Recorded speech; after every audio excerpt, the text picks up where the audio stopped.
C'est Carole Desbarras qui m'a proposé de participer aux rencontres sur les hommes tourmentés. Je la connais depuis longtemps, depuis son époque de directrice des études à la FEMIS, et je réponds toujours positivement à ses appels. Et le second élément, c'est que la série est regardée essentiellement par des gens chez eux, donc on ne voit pas le public, et donc c'est toujours un plaisir de rencontrer des gens pour parler de séries et de nos séries en particulier. Quel est votre homme tourmenté préféré dans les séries? Moi, c'est Don Draper dans Mad Men, parce que c'est un homme que je trouve très moderne dans sa créativité, son ambition, mais aussi sa fragilité sur ses liens avec les femmes, mais aussi sur le fait qu'il mente sur son identité véritable. Et c'est un principe assez masculin d'arriver à s'en arranger. Et donc, je trouve que ça en fait un homme très contemporain. Je regarde les premiers épisodes de toutes les séries qui sortent autant que je le peux et autant qu'elles sont visibles. Et donc je les regarde une première fois pour le plaisir et une seconde fois pour les décortiquer. Il y en a certaines que je regarde, sur lesquelles je prends des notes même, comme The Good Wife, qui est pour moi une série magnifiquement écrite, ou Suits, qui nous a beaucoup inspiré pour 10%. Voilà, je les regarde d'abord pour le plaisir et après professionnellement. Je pense qu'on est en train d'arriver au même endroit qu'est le cinéma aujourd'hui, c'est-à-dire beaucoup de films, peut-être trop de films, ce qui fait que le public a du mal à suivre, a du mal à être informé des sorties de séries comme des sorties sur les films. La différence, c'est qu'au cinéma, ça sort très vite des théâtres, des cinémas, alors qu'en série, elles restent accessibles. Mais je pense qu'on est dans un effet un peu de bulle, où il y a beaucoup plus de séries. Ça va continuer, parce que les gros opérateurs américains, Apple, Hulu, Amazon, sont en train de vouloir mettre plus d'argent dans les séries. Et que par ailleurs, le public a envie aujourd'hui d'avoir des propositions sérielles innovantes, intéressantes, qui racontent le monde à un niveau très humain. On est dans un monde plus chaotique qu'avant, où les gens se posent plus de questions, où les parcours de chaque individu sont moins enfermés dans des questions de carrière ou d'appartenance sociale, mais plus des questions de quel est mon vrai désir, qu'est-ce que c'est que réussir sa vie, comment est-ce que je vais y arriver, quelle spiritualité. La forme longue de la série qui permet à un personnage de vivre ses aléas personnels sur la durée correspond profondément, je pense, aux interrogations de l'époque. Les séries qui resteront sont celles qui seront préservées la part d'authenticité. Et je pense que dans les séries américaines, il y a beaucoup, on sent maintenant une fabrique, on sent une dramaturgie qui est parfois un peu systématique, un peu toujours la même, c'est pas vrai toutes les séries, mais d'ailleurs les séries dont tout le monde parle sont des séries qui sont portées par un auteur singulier qui a vraiment quelque chose à dire sur le monde qu'il décrit. Et je pense que c'est ça qui restera, qui durera comme True Detective à frapper les esprits, parce que c'était une rencontre magnifique avec son auteur Pizzolatto et le réalisateur Cazet. Donc je pense que c'est vers ça qu'il faut aller, ne pas aller vers l'ivresse du toujours plus, mais garder un rapport à l'essentiel, à savoir le désir, l'envie de raconter une histoire, et de savoir pourquoi on a envie de raconter cette histoire et pas une autre. Quand on est invité, c'est toujours bien surtout pour représenter le travail qu'on a fait, bah, c'est toujours bien de venir. En plus, c'est Carole Desbarras donc, qui organise les rencontres et qui nous a très gentiment invités. Et puis après, voilà, vraiment parler de son travail, c'est quelque chose qui est plaisant et de l'accompagner encore un peu, de le faire vivre, puisque la série a été déjà diffusée depuis, depuis 2 ans maintenant, la série est terminée. De continuer à accompagner cette série, c'est très agréable. Nous qui aimons mettre nos personnages en difficulté pour qu'ils révèlent réellement qui ils sont, voilà. La question des tourments qui les habitent, évidemment, nous concerne en premier lieu, et cette question, on se la pose tout le temps, donc c'est bien de la partager avec le public des rencontres. Finalement, chaque personnage sériel il est intéressant parce qu'il est habité de... Donc on pourrait dire que tous les personnages qui tiennent la route sur ces grands récits sériels ont ma faveur. Alors la question se déplie dans une deuxième. Pourquoi des hommes? Est-ce qu'il n'y aurait pas des femmes tourmentées? Et troisièmement, donc, s'il faut en choisir un, voilà, comme moi je prendrais le personnage central qui est d'une série qui s'appelle Friday Night Lights et qui s'appelle Coach Taylor, qui donc pourquoi? Parce qu'il est habité par un tourment qui relève de la hauteur de son idéal, on va dire. Enfant, je regardais des séries entièrement bouclées, séries policières, et j'ai découvert une série qui s'appelait NYPD Blue, qui était diffusée par Canal Jimmy, avec comme personnage central un personnage de détective, en fait, d'inspecteur, une sorte de Columbo du Bronx, en fait, mais avec un vrai tourment. C'est un homme dépressif parce qu'il a perdu, sa femme l'a quitté, et du coup c'est un alcoolique, très bon détective, mais donc alcoolique, un peu raciste sur les bords, et donc du coup c'est un personnage qui est pas du tout aimable au premier abord, et que la série va d'abord va transformer, en fait, parce qu'il va traverser des épreuves, il va rencontrer une femme qui va le transformer, en fait, et donc il va arrêter de boire, il va devenir un homme, en fait, voilà. Donc du coup un adulte, si on veut, moi je le dirais comme ça. Voilà, c'est un peu le personnage qui m'a vraiment fait comprendre que les personnages de série étaient des personnages extrêmement intéressants à raconter et à suivre tout au long de saisons. Alors parfois 1, 2, 3, 4. Voilà, ce personnage s'appelle Andy Sipowicz. Mon rapport aux séries, c'est que je suis scénariste de séries. Donc j'écris des séries, je conçois des séries, le concept d'une série. En fait, je me réveille série et je me couche série. Puis j'en consomme aussi, évidemment.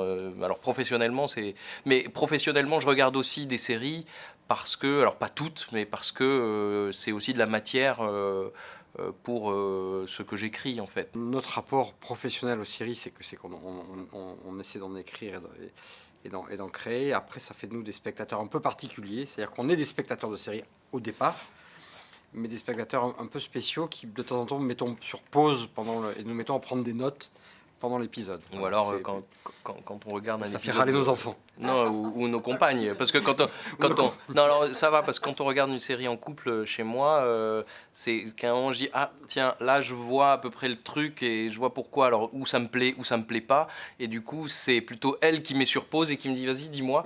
Et voilà, donc du coup, bon. Pour ma vision de l'avenir concernant la série, honnêtement, c'est une question que je me pose, que j'essaie de pas me poser, parce que j'ai pas envie de faire des prophéties. Moi, ce que je sais, c'est que j'espère pouvoir continuer à raconter des histoires de quelque manière que ce soit, en fait. Oui, moi je suis un peu du même avis que Vincent, c'est-à-dire que l'avenir de la série, si on y réfléchit un tout petit peu, on a un peu l'impression que l'offre est tellement énorme qu'à un moment donné, c'est comme une bulle, ça va éclater. Mais tant que je peux en écrire de la série, j'en écrirai. Après, écrire pour le cinéma, c'est formidable aussi. C'est une autre manière d'écrire. Et en tout cas, c'est un autre rapport, non pas à l'écriture, mais un autre rapport on n'est pas exactement à la même place quand on écrit pour le cinéma. Et voilà, ça peut prendre aussi d'autres formes. Mais tant que je peux écrire de la série, j'en écrirai. Nos personnages, en tout cas, ils vivent pas en autarcie, ils vivent dans le monde quand même. C'est-à-dire que voilà, Oui, nos personnages sont tourmentés pour deux raisons structurelles majeures. La première, c'est que s'ils veulent atteindre leur objectif et donc remplir leur idéal de vie, ils doivent affronter un cadre extrêmement rigide qui peut-être risque de dévoyer leur idéal, mais aussi parce que ce faisant, ils découvrent que les motivations qui les habitent réellement sont beaucoup plus compliquées que ce qu'ils n'y croyaient. Donc ils sont en lutte contre le monde extérieur, mais ils sont aussi en lutte en eux-mêmes en fait. Donc le tourment est, on va dire, double. C'est vrai que le fait enfin, l'église ou le séminaire hein, nous a intéressés parce que oui, il y avait ce cadre-là et du coup, il n'y a pas un personnage qui, à un moment donné, on rentre pas dans un cadre Ça marche pas. aussi rigide. C'est pas possible en On fait. essaie, mais ça marche jamais. Ça marche jamais. Non. Ça qui est bien. Justement. Ou alors on est totalement obsessionnel, mais voilà, du coup c'est autre chose. Y compris d'ailleurs, on a un personnage comme ça qui pourrait cadrer, mais qui à un moment avec ce cadre rigide, qui est le père Bosco, mais qui au fur et à mesure de la série va aussi lui découvrir qu'il y a un monde à l'extérieur et que ce monde, si on veut aussi en apprécier quelque chose, bah, il faut peut-être ouvrir un peu les portes quoi, et les fenêtres. Donc, Florence Cabaret, pourquoi avez-vous accepté de participer à ces rencontres autour de la thématique des hommes tourmentés ? Eh bien, j'ai accepté dans la foulée d'un travail que j'ai fait là récemment cet automne, à l'occasion des manifestations de la Fête de la Science qui ont lieu à Rouen et au Havre, et où j'avais travaillé sur les personnages de scientifiques dans la série Penny Dreadful. Et en fait, ces personnages sont particulièrement torturés par des découvertes scientifiques qui outrepassent les frontières de la morale victorienne du 19e siècle britannique. Et donc, visiblement, quelqu'un qui avait vu cette intervention que j'avais fait filmer pour Le Havre m'a demandé si je pouvais intervenir pour rentrer dans ce thème qui était tout à fait ad hoc, on va dire. Mais si je dois en choisir un, ce serait le héros d'une série produite par Showtime il y a quelques années qui s'intitule Rectify, qui raconte l'histoire en fait d'un homme qui a été condamné à mort suite au meurtre et au viol assez atroce d'une jeune femme qui était sa petite amie alors qu'il avait 18-19 ans, qui est donc incarcéré et qui est dans le couloir de la mort pendant plus de 10 ans. Et qui sort au bout de 10 ans du couloir de la mort suite à un vice de forme que son avocat réussit à mettre en valeur et qui se retrouve à revivre normalement avec sa famille, avec la petite ville qui a été convaincue avec tout le monde qu'il était coupable de ce meurtre assez atroce et qui bien sûr se retrouve confronté aux autres, à leur représentation de lui et à ses propres doutes parce que lui-même n'est pas exactement sûr de ce qui s'est passé au moment de la mort de sa petite amie. Donc c'est une série vraiment très prenante. Ouais. Mon rapport professionnel aux séries, il est double. C'est un rapport d'enseignante et puis c'est un rapport de chercheuse, puisque à l'université de Rouen où j'enseigne, je contribue à donner plusieurs cours sur des séries anglophones, puisque moi j'enseigne dans un département d'études anglophones, de la première année jusqu'au master. Et puis je participe aussi à des travaux de recherche universitaire grâce à un groupe de recherche qui s'intitule GUEST, groupement universitaire de recherche sur les séries télévisées, qui a été monté par deux collègues de Rouen et du Havre, Sylvaine Bataille et Sarah Hatchuel, et qui donc permet à un certain nombre de chercheurs français, alors de la Haute-Normandie, mais aussi parisiens et d'autres universités en France, de réfléchir sur les séries comme objet culturel, comme objet artistique. Ma vision de l'avenir des séries, j'ai l'impression que, elle est très optimiste, étant donné la qualité, pas seulement le nombre, mais la qualité véritablement des séries, la multiplicité des sujets et des publics qui sont visés par les séries. Et c'est vrai qu'hier, donc dans le cadre de ce festival sur les hommes tourmentés, il y avait une table ronde qui était organisée sur comment enseigner les séries télé télé et comment transmettre un regard sur les séries télé à un jeune public, et puis peut-être pas qu'à un jeune public. Les interventions, la multiplicité des points de vue et des idées, des difficultés aussi bien sûr, mais dont on sent que les gens qui aiment les séries ont envie de les faire partager, de les surmonter, je trouve, est tout à fait prometteuse. Ouais. Alors j'ai souhaité participer à ces rencontres autour de la thématique des hommes tourmentés parce que je trouve que c'est une thématique tout à fait pertinente aujourd'hui, à la fois à l'échelle de la société et à l'échelle des séries télévisées, l'un faisant écho à l'autre. Donc voilà, c'est avec un vif intérêt que je viens. Je suis un psynariste, hein, c'est-à-dire c'est la contraction entre psy et scénariste, c'est-à-dire que j'ai fait des études de scénario à la FEMIS et après je me suis spécialisée en psychologie pendant de nombreuses années en faisant des formations pour aller chercher dans la psychologie ce qui pouvait être utile pour caractériser des personnages de fiction, renforcer la caractérisation de personnages, notamment dans les séries télé où il faut que les personnages soient suffisamment forts pour porter des intrigues sur du long terme, sur plusieurs épisodes et plusieurs saisons. Mon homme tourmenté préféré, ça va être Rust Cole dans True Detective, un personnage dont la faille est vraiment est apparente. Alors dans mon jargon à moi, c'est quelqu'un qui a quelque chose de psychotique, enfin qui a décompensé. Et ce que j'aime beaucoup dans la psychose, c'est que c'est la part la plus archaïque de nous, les blessures les plus anciennes, mais ça connecte aussi avec le reste du monde et ça donne une espèce d'hypersensibilité qui est proche de la spiritualité, qui me fascine beaucoup chez ce personnage. Alors ma vision de l'avenir des séries aujourd'hui, sur le plan du fond, je pense que ce sont le fait de faire bouger les stéréotypes liés au genre autour des femmes dans un premier temps et après autour des hommes. Donc je trouve que le thème du colloque est assez avant-gardiste puisque là pour le moment il n'y a pas encore beaucoup de choses qui ont bougé concernant les personnages de femmes. Il n'y a pas encore de femmes de plus de 50 ans qui ont des rôles intéressants, qui sont représentées autrement que déjà en tant que grand-mère, ou qui sont représentées tout court d'ailleurs, elles ont tendance juste à disparaître.